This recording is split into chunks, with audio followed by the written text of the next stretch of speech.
सुंदर सभा मंडल में प्रिया जी विराजमान हैं अपनी हित सखी के साथ। और वो हित सखी बार बार प्रिया जी को प्रेरित कर रही हैं कि हे प्रियाजू, रास का समय आ चुका है। कलिंद नंदिनी पर महोत्सव के लिए जो हमेशा उल्लासित रहते हैं, महोत्सव उल्लासितम, नित्य महोत्सव के जो उल्लासित रहते हैं, हमारे प्यारे श्याम सुंदर, उन्होंने रास की रचना करी है, रास शुरुआत कर रहे हैं। आप उस रास मंडल की पूर्ण शोभा है। आप जब तक वहां जाकर सुशोभित नहीं होंगी, रास मंडल में पूर्णता नहीं आ पाएगी। हे प्रियाजू, आप चले। प्रिया जी पता नहीं किस बात को लेके मानवती हो जाती हैं और वहां पर वो बैठी है। महाराज उनसे आग्रह करते हैं कि आपके सुख में राज रचो श्याम सट कलिंद नंद, चलहि राधिके सुजान तेरे हित सुख में। आपके हित के लिए, आपके सुख निदान, वो सुखमणि स्वरूपा श्री ठाकुर जी नंद नंदन वहां पर दास करना चाहते। आप चले।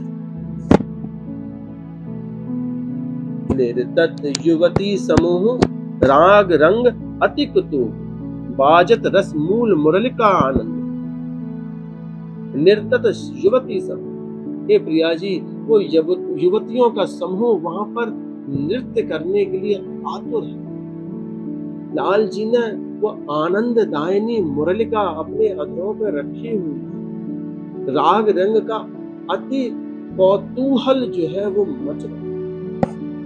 देखिए, निर्तत युवती समूह, अगर इस बात को अगर आप ध्यान से देखोगे ना, तो निर्तत युवती समूह, कौन सी युवतियां? बड़े बड़े ऋषियों, बड़े बड़े ब्रह्म ज्ञानियों, बड़े बड़े योगियों, हर किसी के मन में वो एक युवती का रूप कहीं ना कहीं रहता है। वो सखी स्वरूप किसी ना किसी में, हर किसी में है। वो अंश हर किसी में है, वो नारी अंश।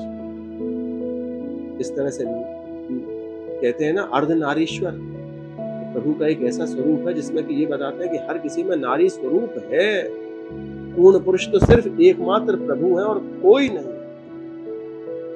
तो बड़े बड़े योगियों के, जपियों के, तपियों के मन में वो क्या था? कौतूहल मच रहा था। कैसा कौतूहल? प्रभु ने अब बंशी जी जो है आनंद दायनी, परम सुखदायनी बंशी जी का नाद कर दिया है। और अब उस नाद के कारण से उनके मन जो है वो क्या हो गए? विचलित हो गए। अब नहीं रहा जा रहा। उन सब के मन जो है वो रास करने को कर रहे हैं। उन सबका मन रास करता है। निर्तत युवती समूह, हर किसी के हृदय में वो युवतियों का समूह जो है वो क्या कर रहा है? नृत्य कर रहा है। कैसी है वो बंशी जी? आनंद नंदिनी है। जिस रास मंडल में वो आनंद दायनी बंशी जी बजती है ना, तो दूर दूर से ब्रह्म, रुद्र, नारद आदि ऐसे भक्त जो है वो दौड़े चले जाते हैं इन दर्शनों को करने। फिर कह रहे हैं, वंशीवट निकट जहां परम रमन भूमि तहां, सकल सुखद वायु मल बहे मंदनी। वंशीवट निकट जहां परम रमण भूमि, रमन का मतलब रमणीक। देखिए, रास को अगर आपको अपने हृदय पर विराजमान करना है तो अपने हृदय पटल की भूमि को आपको रमणीक करनी पड़ेगी। रमणीक कैसे होती है? वैसे तो रमणीक करने के लिए बड़ी सुंदर सुंदर चीजें लगाई जाती हैं, हीरा मोती पन्ना, वो सारी चीजें लग जाती हैं, बड़ी रमणीक हो जाती हैं। और देखो, सुखदेव जी ने भी परीक्षित को पहले कह दिया था कि भैया परीक्षित, कि प्रभु की ऐसी अचिंत लीला है कि इस लीला को अगर तुम्हें समझना है तो अपने मन में डाउट मत रखना, किसी भी तरह का कोई भी डाउट नहीं रख लेना अपने मन में कि प्रभु की लीला है। इसमें जरा सा भी संशय आ गया तो तुम देखो, तो संशय आता भी है तो तुरंत जैसे घास को अग्नि जला डालती है, तुरंत सुखदेव जी का जो विचार जो था वो परीक्षित को बताते हैं, तुरंत इसका संशय भी। तो पहले आपको अपने हृदय पटल को रमणीक करना, तब जाके उस वंशी वट का आपको आश्रय मिल पाएगा। वंशी वट निकट जहां परम रमण भूमि था, सकल सुखद वायु मलय बहे वायु मंदनी। जब आप उस भूमि को रमणीक बना लेंगे, उस हृदय पटल को अब रमणीक बना लेंगे, तब वहां पर एक सुंदर प्यार चलेगी, एक सुखद प्यार।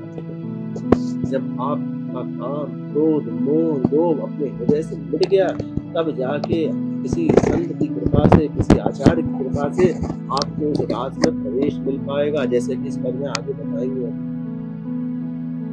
और तब वहां पर सुखद मलय बनेगी। और वो मलय कैसी होगी? प्रिया जी का प्रसादी मलय होगी। जिस तरह से हर्वंश महाप्रभु पहले श्लोक में कहते हैं राधा सुधानिधि के, यस्या सदा रचनांचल खेल नोत्र धन्याति धन्य पवनेन कृतार्थमानि योगीन्द्र दुर्गम गतिर्मधुसूदनोऽपि तस्या नमोस्तु विषभानुभुवो विषे। कैसी वायु बहेगी? वो योगींद्रों को भी जो दुर्लभ है,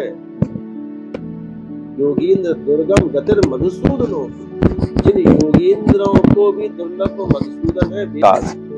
ईशद का मतलब होता है थोड़ा थोड़ा।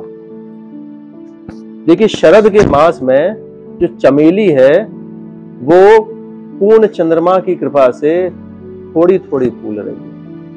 अभी उसने खुशबू देनी शुरू करी है जब रास शुरू हो रहा है। और जैसे ही जैसे रास आगे बढ़ता जाएगा वो चमेली और ज्यादा खिलती जाएगी और अपनी पूर्णता पे आ जाएगी। हम लोग कहते हैं ना इस तरह से कि कोई भी चीज जो है शुरुआत में थोड़ी थोड़ी हो और फिर जो है जब हमें जरूरत हो उस समय पर वो ज्यादा हो। इसलिए कह रहे जाति ईशद विकास। वह सुंदर चमेली अब फूलनी शुरू हो रही है। कब हो रही है? कानन अतिथ से सुवास, वृंदावन कानन में। इस वृंदावन कानन में, इस वृंदावन वन में वो चमेली जो है वो फूल रही है। राका निशि शरद मास विमल चंदनी।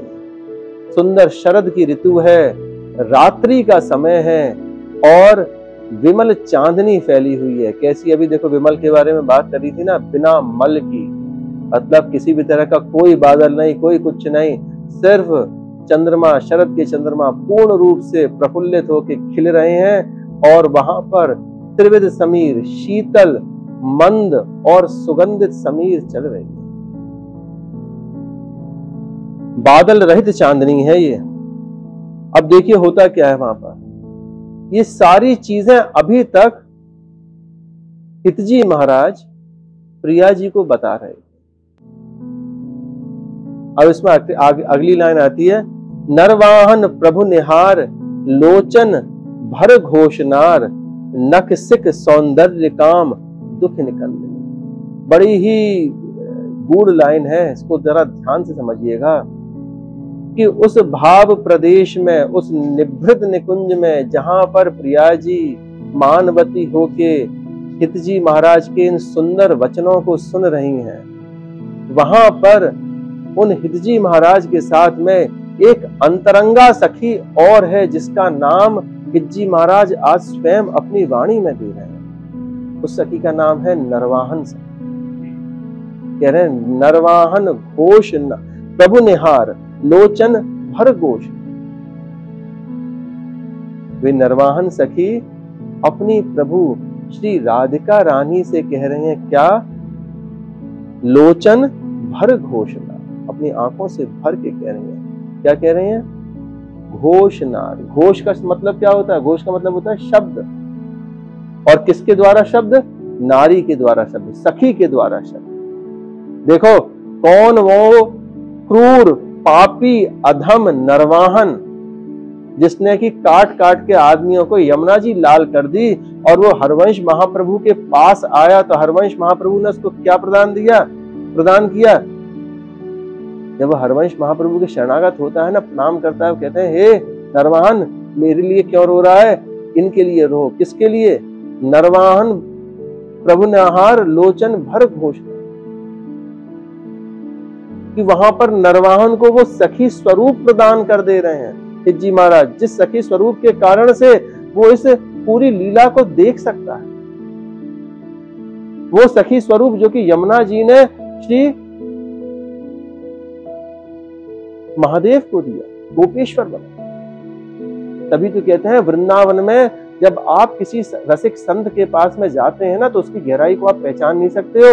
वो रसिक संत आपको तुरंत के तुरंत आपको उस अवस्था में, उस स्थिति में करके लेके आ सकता है जिसकी कि आपने सोचे ही नहीं है। आपने के जन्म जन्मांतर के पुण्य जो है वो भी आपको उस स्थिति में नहीं लेके आ सकते। वो किसी एक संत की, किसी एक आचार्य की कृपा हुई तो क्या हुआ, उस नरवाहन को हिज्जी महाराज ने सखी स्वरूप दे दिया, वो चश्मा दे दिया उसका। कहते हैं ना, निकस कुंज ठाड़े भय भुजा परस्पर अंश, श्री राधा वल्लभ मुक्कमल निरख नैन हरिवंश। कि हिज्जी महाराज ने अपने नेत्र दे दिया, अपना स्वरूप दे दिया कि हे नरवाहन तुम सखी हो। और अब वो सखी क्या कह रही है, लोचन भर घोषणा, अपनी आंखों को भर के वो प्रिया जी से प्रणाम की मुद्रा में कहते हैं कि हे प्रियाजू आप रास में पधार। हिज्जी महाराज कह रहे हैं, वो नरवाहन सखी कह रही है, तो वो प्रिया जी इस समय पर उठ पड़ी अपने रास में जाने के लिए। कह रहे हैं नरवा नख सिख सौंदर्य काम दुख निकंदनी। वो प्रिया जी जब रास में आई हैं तो उनका नख सिख का सौंदर्य को दर्शन करके ठाकुर जी का दुख का निकंदन हुआ। ठाकुर जी के उस मदोन्मत्त जो प्रिया जी के रस में डूब रहे थे, काम से उत्पीड़ित हो रहे थे हमारे ठाकुर जी, वो रास जो करना चाहते ठाकुर जी प्रिया जी के साथ में, ठाकुर जी का दुख का निकंदन किया किसने, उन प्रिया जी के नख से सिख तक के सौंदर्य। बड़ी गूढ़ बात है। देखिए कैसे आचार्य चरण ने उस क्रूर अधम को जो है तुरंत के तुरंत उस दर्शन को करा दिए जो दर्शन रास के कोई कर ही नहीं सकता। तो निभृत निकुंज के रास का दर्शन करा दिया, उस वृंदावन के गूढ़ रस का दर्शन करा दिया, रसास्वादन तुरंत के तुरंत करा दिया। कोई पुण्य नहीं कर सकता ऐसा कि जिससे कि ये सब चीजें मिल सके। ये तो मात्र कृपा का ही बल है। हिज्जी महाराज ने कृपा करी, नरवाहन को दिखलाया। नरवाहन प्रभु निहार लोचन भर घोषनार, नख सिख सौंदर्य काम दुख निकंदनी। हिज्जी महाराज ने अपनी वाणी में अपने इस अति प्रिय शिष्य का नाम दिया। एक पद में नहीं, दो पद में, 10वें में और 11वें में और 12वें में, दोनों में दिया पद में। ऐसा अति कृपा किसके ऊपर, नरवाहन के ऊपर।